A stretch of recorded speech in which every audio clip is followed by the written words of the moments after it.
Welcome to CSC classes. Please subscribe the channel, like and share this video. Hello everyone, my name is Deepa Arora और computer network security की lecture series में आज हम बात करने जा रहे हैं सिक्योरिटी मैकेनिज्म के बारे में। प्रीवियस वीडियो में हमने बात करी थी basic concept of computer network security, security attacks and security services. तो अगर आपने मेरी वो वीडियोस नहीं देखी है तो आप मेरे चैनल पर जाकर इन वीडियोज़ को देख सकते हैं। वीडियोज़ का लिंक मैं डिस्क्रिप्शन बॉक्स में राइट बटन पर लगा दूंगी, आप वहाँ से भी जाकर इन वीडियोज़ को बहुत ईजिली देख सकते हैं। तो स्टार्ट करते हैं आज की video security mechanism. Security mechanism में जो पहली मैकेनिज्म आती है दैट इज एनसाइफरमेंट। सेकेंड आती है digital signature, access control, data integrity, authentication exchange, traffic padding, routing control, last is notarisation. First जो सिक्योरिटी मैकेनिज्म यूज़ की जाती है वो होती है एनसाइफरमेंट। एनसाइफरमेंट क्या होती है कि वो यूज़ होती है प्रोटेक्ट करने के लिए द कॉन्फिडेंशियलिटी ऑफ डेटा। मतलब जिसका डेटा है सिर्फ वही यूज़र, जिसे अथॉरिटी मिली हुई है, सिर्फ वही यूज़र उस डेटा को यूज़ कर सकता है, एक्सेस कर सकता है, ठीक है, रीड कर सकता है, ठीक है। अब इस चीज़ को वो कैसे प्रोटेक्ट करता है, मैंने आपको लास्ट वीडियो में भी बताया था कि हमारे पास एक सेंडर होता है और एक क्या होता है, रिसीवर होता है। अब सेंडर ने अगर कोई मैसेज भेजना है हेलो, तो वो उसे किसी एक फॉर्म में, ऐसी फॉर्म में चेंज कर देता है जिसका कोई भी मीनिंग नहीं होता, मीनिंगलेस थिंग होती है, ठीक है।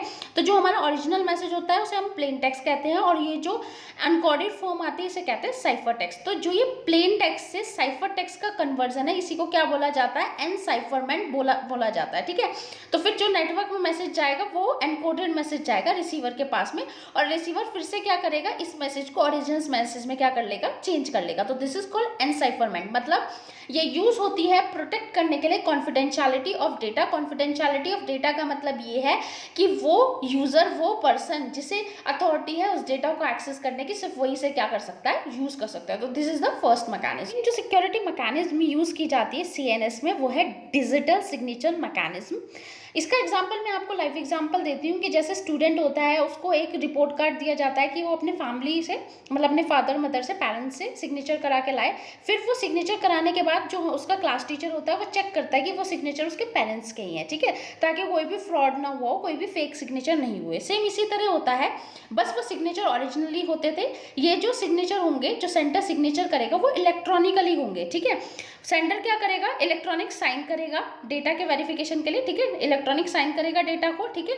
और रिसीवर क्या करेगा, हमारा उस इलेक्ट्रॉनिक जो साइन है उसे क्या कर देगा, वेरीफाई करेगा। मतलब ये चेक करेगा कि ये जो डेटा भेजा है वो उसी सेंडर ने भेजा है, ठीक है। तो that is called digital signature mechanism. इसके बारे में हम डिटेल में अभी आगे के लेक्चर्स में पढ़ेंगे। जो हमारी मैकेनिज्म आती है that is access control mechanism. इसके बारे में मैं लास्ट वीडियो में कई बार बता चुकी हूँ कि जिस पर्सन के पास जितनी अथॉरिटी है उस डेटा को एक्सेस करने की, जितना उसे राइट मिला हुआ है, वो उतना ही डेटा को क्या कर पाएगा, एक्सेस कर पाएगा। जैसे मैंने बताया था कि अगर स्टूडेंट का, वीसी का और टीचर का अकाउंट है तो जो स्टूडेंट है वो सिर्फ अपने अकाउंट को एक्सेस कर पाएगा, टीचर जो है वो स्टूडेंट के अकाउंट को और अपने अकाउंट को एक्सेस कर पाएगा, और जो वीसी है वो तीनों के अकाउंट को क्या कर पाएगा, एक्सेस। मतलब जिस पर्सन के पास जितनी अथॉरिटी है, वो जितना राइट है, वो उतने ही डेटा को क्या कर पाएगा, एक्सेस कर पाएगा। That is called access control mechanism. Next जो हमारी मैकेनिज्म आती है that is a data integrity mechanism. ये मैं कई बार आपको बता चुकी हूँ। इंटीग्रिटी का मतलब ये है कि जो डेटा सेंडर ने सेंड किया है सेम वही डेटा रिसीवर क्या करे, रिसीव करे। नेटवर्क के अंदर जो हैकर है या अनऑथराइज्ड पर्सन है वो डेटा को डिलीट, मॉडिफाई या ऑल्टर ना कर दे, ठीक है। तो इसे क्या कहते हैं, डेटा इंटीग्रिटी मैकेनिज्म। यानी जैसा डेटा सेंडर सेंड करे वैसा ही डेटा रिसीवर क्या करे, रिसीव कर ले। रिसीवर कैसे पता करेगा कि वही डेटा है जो सेंडर ने सेंड किया था, एक्चुअल डेटा वही है। तो सेंडर क्या करता है, जब भी सेंडर है, ये रिसीवर है एक नेटवर्क के अंदर, सेंडर ने क्या किया, एक मैसेज सेंड किया हेलो, इसके साथ वो एक चेक वैल्यू सेंड करता है, ठीक है। ये चेक वैल्यू कैसे सेंड की जाती है, हम आगे के जब प्रोसीजर देखेंगे ना कि कैसे डेटा को प्रिवेंट करते हैं, कैसे अटैक से बचाते हैं, तो तब मैं आपको बताऊंगी कैसे कैलकुलेट करते हैं। तो सेंडर क्या करेगा, मैसेज के साथ में एक चेक वैल्यू को भेजता है, ठीक है।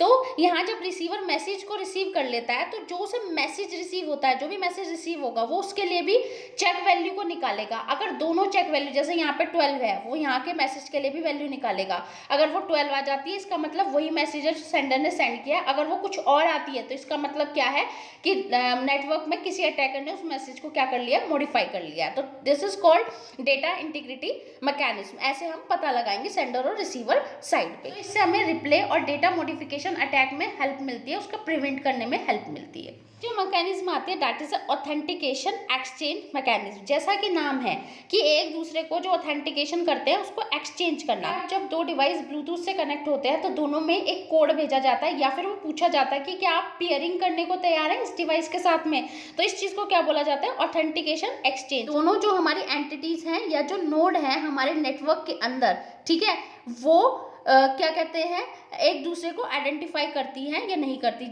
जैसे कि शेयर इट के थ्रू आप कोई डेटा सेंड करना चाहो, कोई मैसेज सेंड करना चाहो, ब्लूटूथ के थ्रू जितनी भी मतलब पेयरिंग डिवाइस होती है वो सब क्या करती है, ऑथेंटिकेशन एक्सचेंज करती हैं, ठीक है। तो that is called authentication exchange mechanism. Next जो हमारा मैकेनिज्म है that is a traffic padding mechanism. हमने पढ़ा था सिक्योरिटी अटैक्स में कि एक ट्रैफिक फ्लो के थ्रू भी क्या करता है हैकर ना, जो हमारा नेटवर्क में मैसेज जा रहा है उसको हैक करने की कोशिश करता है। तो इससे बचाने के लिए हम क्या करते हैं, जैसे सेंडर है और रिसीवर है, सेंडर रिसीवर को कोई मैसेज भेजा है हेलो, तो वो उससे पहले या बाद में कुछ एक्स्ट्रा बिट्स को ऐड कर देगा जिन्हें एक्स्ट्रा या फिर डमी बिट्स भी कहेंगे, ठीक है।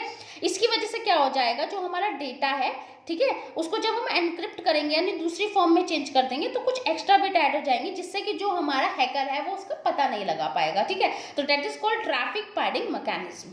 नेक्स्ट मैकेनिज्म जो है वो है राउटिंग कंट्रोल मैकेनिज्म। राउटिंग का मतलब होता है रूट डिसाइड करना, पाथ डिसाइड करना, ठीक है। जैसे अगर कोई एक सेंडर है और कोई एक रिसीवर है, ठीक है, तो सेंडर टू रिसीवर जाने के बहुत सारे पाथ होते हैं नेटवर्क के अंदर। जैसे हमारा भी एक डेस्टिनेशन से दूसरी एक डेस्टिनेशन पे जाने के बहुत सारे पाथ होते हैं ना, बहुत सारे तरीके होते हैं जाने के, कि आप इस रूट से भी जा सकते हो, इस रूट से भी जा सकते हो। ऐसे ही नेटवर्क में डेटा के जाने के भी एक से ज़्यादा पाथ होते हैं, ठीक है। तो अब जब भी हम डेटा का ट्रांसमिशन करते हैं तो हम अलग अलग जो पाथ है वो लेते हैं डेटा के ट्रांसमिशन के लिए। इससे क्या होगा कि जैसे मैंने पहला पाथ पहले टाइम पे चूज किया, वहां पे कोई अटैकर बैठा था, तो वो अटैकर क्या करेगा, यहाँ से डेटा को क्या कर सकता है, हैक कर सकता है। लेकिन अगर मैं सेकंड टाइम डेटा को इस पाथ से भेजा तो यहाँ पे ये डेटा सेफली चला गया। थर्ड टाइम कोई और पाथ किया तो उस डेटा पे हो सकता है कोई हैकर ही ना हो, ठीक है, तो वो डेटा सेफली जा सकता है, ठीक है। तो हम क्या करते हैं, पाथ या रूट क्या करते हैं, चेंज, हम पाथ या रूट क्या करते हैं, डायनामिकली चेंज करते रहते हैं, यानी बार बार क्या करते रहते हैं, चेंज करते रहते हैं, कंटिन्यूसली हम उसको चेंज करते रहते हैं, ठीक है। तो that is called routing control mechanism. जो हमारी सिक्योरिटी मैकेनिज्म होती है वो होती है नोटराइजेशन मैकेनिज्म। इसे मैं एक एग्जाम्पल के थ्रू बताती हूँ, इससे आपको ये इजीली समझ में आ जाएगा। अगर हमारे पास में एक सेंडर है और एक रिसीवर है, राम और सीता, ठीक है। राम, जो सीता है उसने राम से 1000 रुपये उधार लिए थे। जब सीता ने राम को 1000 रुपये देने गई तब वो अपने साथ में एक थर्ड पर्सन यानी जो ट्रस्टेड था दोनों का, रावण, उसे साथ में लेके गई। वो इसलिए लेके गई कि जब वो राम को पैसे वापस करेगी, भाई रावण होगा, एक ट्रस्टेड पर्सन होगा, अगर कल को राम ये मना करता है कि सीता ने उसे पैसे नहीं दिए तो उसके पास एक क्या रहेगा, प्रूफ रहेगा कि उसने पैसे वापस कर दिए। सेम ऐसा ही होता है यहाँ पे, करते हैं एक थर्ड ट्रस्टेड पार्टी, ठीक है, जो कंट्रोल करती है कम्युनिकेशन बिटवीन टू नोड्स यानी सेंडर और रिसीवर। हमने अटैक्स के टाइम में पढ़ा था, एक नॉन रिपीटेशन वाला अटैक होता है। इसमें क्या होता है कि जो सेंडर है वो रिसीवर को मना नहीं कर सकता कि मैंने मैसेज सेंड नहीं किया, और रिसीवर ये नहीं मना कर सकता कि मेरे पास मैसेज नहीं आया है। तो उस चीज़ को हम कैसे कंट्रोल कर देते हैं, उसे कंट्रोल करते हैं इसी थर्ड पार्टी के थ्रू, ठीक है, ट्रस्टेड थर्ड पार्टी के थ्रू। तो ये हमने पढ़ी है सिक्योरिटी मैकेनिज्म। इसमें हम देखते हैं कि हम कैसे कंट्रोल करते हैं जितने भी टाइप के अटैक या ड्रॉबैक होते हैं हमारे कंप्यूटर नेटवर्क सिक्योरिटी के अंदर। नेक्स्ट सेक्शन में हम बात करेंगे क्रिप्टोग्राफी के बारे में। I hope you all liked the video. Please like and share this video and subscribe to my channel. Thank you.